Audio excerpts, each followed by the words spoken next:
नमस्कार प्यारे साथियों, गागर में सागर बुक से आप लोग पढ़ रहे हैं। लेकिन अगर फिर भी आपको लगता है कि यार कुछ और पढ़ा जाए तो आइए जरा, ये वीडियो आप ही के लिए है।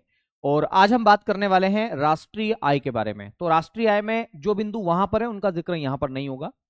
राष्ट्रीय आय क्या होती है? तो राष्ट्रीय आय किसी भी देश की आर्थिक स्वास्थ्य का सबसे महत्वपूर्ण संकेतक भी है। एक शब्द है उसके अंदर अंतिम वस्तु। राष्ट्रीय आय की गणना में केवल अंतिम वस्तुओं को शामिल किया जाता है, इसमें मध्यवर्ती वस्तुओं को शामिल नहीं किया जाता। जैसे उदाहरण भी दे रखा है, यदि एक किसान गेहूं बेचता है और एक मिल मालिक उसका आटा बनाता है और फिर एक बेकर उसे ब्रेड बनाता है, तो राष्ट्रीय आय में केवल ब्रेड को ही अंतिम वस्तु माना जाता है और उसी का मूल्य माना जाता है। ठीक है। यदि हम गेहूं और आटे का मूल्य भी जोड़ लेंगे तो इससे दोहरी गणना हो जाएगी। इस दोहरी गणना की समस्या से बचने के लिए अंतिम वस्तुओं को शामिल किया जाता है। वित्तीय वर्ष की अगर मैं बात करूं तो भारत में राष्ट्रीय आय की गणना के लिए 1 अप्रैल से 31 मार्च तक वित्तीय वर्ष है। यह प्रवाह अवधारणा है। राष्ट्रीय आय कैसी अवधारणा है? प्रवाह, फ्लो कॉन्सेप्ट है ना। स्टॉक है ना, स्टॉक नहीं है, क्योंकि इसे एक समय अवधि के दौरान मापा जाता है, एक समय अवधि के दौरान। डेप्रिसिएशन क्या होता है? उत्पादन प्रक्रिया के दौरान मशीनों, इमारतों और पूंजीगत संपत्तियों की टूट फूट या घिसावट से मूल्य ह्रास होता है। इसे स्थिर पूंजी का उपभोग भी कहा जाता है। यह एक तकनीकी शब्द है और मैं आपको बता दूं कि ये केवल और केवल पूंजीगत वस्तुओं का होता है। पूंजीगत वस्तुओं में ही यह गुण पाया जाता है, इसके अलावा किसी में नहीं पाया जाता। बाजार मूल्य वह कीमत जिस पर उपभोक्ता सामान खरीदता है। इसमें बाजार द्वारा या सरकार द्वारा लगाए गए अप्रत्यक्ष कर जुड़े होते हैं और सरकार द्वारा सब्सिडी जो दी जाती है वो घटी हुई होती है। तो बाजार मूल्य बराबर क्या होता है? हम ये कह सकते हैं कि बाजार मूल्य बराबर क्या होगा? तो बाजार मूल्य बराबर साधन मूल्य, साधन मूल्य फैक्टर कॉस्ट है ना, factor cost plus plus indirect tax, indirect tax और माइनस सब्सिडी, माइनस सब्सिडी है ना। ये इसका सूत्र होता है, अगर आप याद रखें तो बिल्कुल रखिएगा। इसके अलावा अगर हम बात करें साधन मूल्य की, तो साधन मूल्य यह उत्पादन के कारक को मिलने वाली वास्तविक आय है, जैसे किराया, मजदूरी, ब्याज, लाभ है ना। फैक्टर कॉस्ट बराबर market price minus indirect tax plus subsidy को इसमें शामिल किया जाता है। नाममात्र बनाम वास्तविक जीडीपी क्या होती है? नाममात्र जीडीपी का मतलब है कि चालू वर्ष की कीमतों पर अगर जीडीपी निकाली जाती है तो वो नाममात्र जीडीपी है। इसमें मुद्रास्फीति का प्रभाव शामिल होता है। अगर केवल कीमतें बढ़ती है तो उत्पादन नहीं, तो भी नॉमिनल जीडीपी बढ़ जाएगी। ठीक है। तो नॉमिनल जीडीपी चालू वर्ष के आंकड़ों पर ली जाती है। वास्तविक जीडीपी में आधार वर्ष का प्रयोग किया जाता है, उसमें कीमतों को स्थिर रख करके जीडीपी निकाली जाती है और इसमें इसमें है ना मुद्रास्फीति का प्रभाव हटा दिया जाता है। ठीक है, मुद्रास्फीति के प्रभाव को हटा दिया जाता है। फिर जीडीपी डिफ्लेटर की अगर मैं बात करूं तो यह मुद्रास्फीति का एक सर्वाधिक अच्छा मापक है और इसका सूत्र क्या है पता है ना आप लोगों को? तो इसका सूत्र है nominal GDP, nominal GDP upon real GDP, nominal GDP upon real GDP into 100।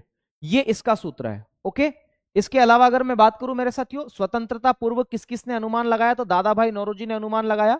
इनको भारत का वयोवृद्ध पुरुष कहा जाता है।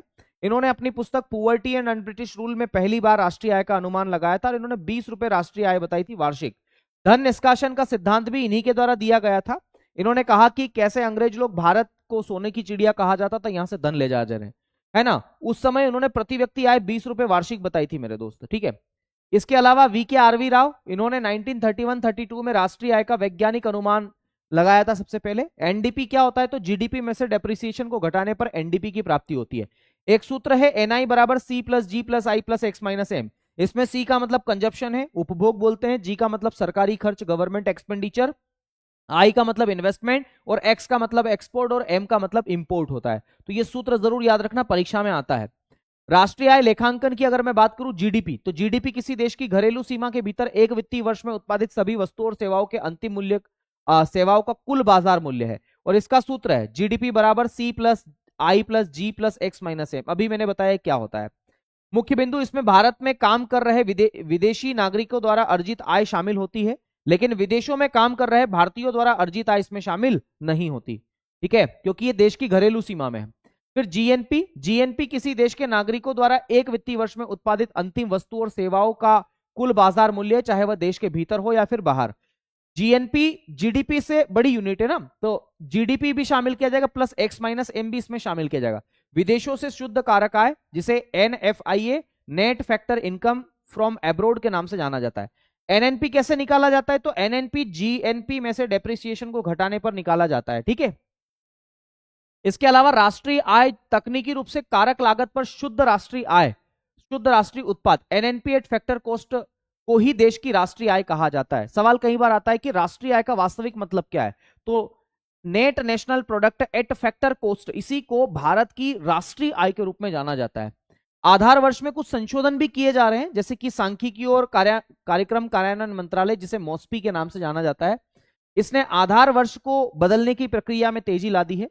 आपको मैं बता दूं, जीडीपी और आईआईपी औद्योगिक उत्पादन सूचकांक का नया आधार वर्ष वर्तमान में 2011-12 है और इसे बदलकर अब 22-23 करने का प्रस्ताव है। यह नई श्रृंखला फरवरी 2026 से जीडीपी की और मई 2026 से आईआईपी में जारी होने की उम्मीद है और यह हो चुका है लगभग तय। सीपीआई कंज्यूमर प्राइस इंडेक्स की अगर हम बात करें तो इसका नया आधार वर्ष लेकर के आ रहे हैं। पहले 2012 था, अब इसको बदल करके 2024 करने का प्रस्ताव है। तो ये राष्ट्रीय आय से संबंधित कुछ पहलू थे जिनको मैंने बताया है, आप इनको भी थोड़ा सा अच्छे से ध्यान रखना। बाकी आप सभी को अग्रिम शुभकामनाएं आपके एग्जाम के लिए।